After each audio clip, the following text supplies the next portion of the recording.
மந்திரங்கள்ல எத்தனை வகை இருக்கு? அந்த மந்திரங்களையெல்லாம் நான் எப்படி புரிஞ்சுக்கிறது? யார் என்ன மந்திரத்தை சொல்லணும், எப்ப சொல்லணும்?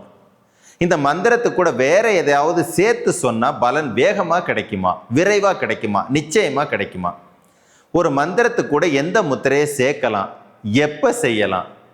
ஒரு மந்திரத்துக்கு கூட வேற ஏதாவது வாசனைகள் இல்ல சுவாச முறையை மாத்தலாமா?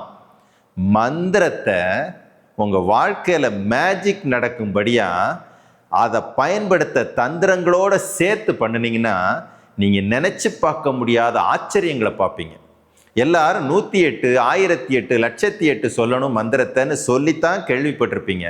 ஆனா அதை உபதேசம் பெறக்கூடிய விதத்தில் பெற்று அதை பயன்படுத்தக்கூடிய ரகசியத்தை தெரிஞ்சு நீங்க பயன்படுத்தினீங்கன்னா மந்திரம் 108 1008 தேவையில்லை.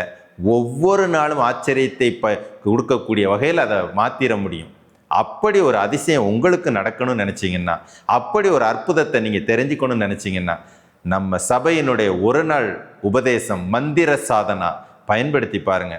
மந்திரங்களை வச்சு வாழ்க்கையில பெரிய பெரிய மேஜிக்கெல்லாம் உங்க வாழ்க்கையில பண்ணி காட்ட முடியும். குருவே சரணம்.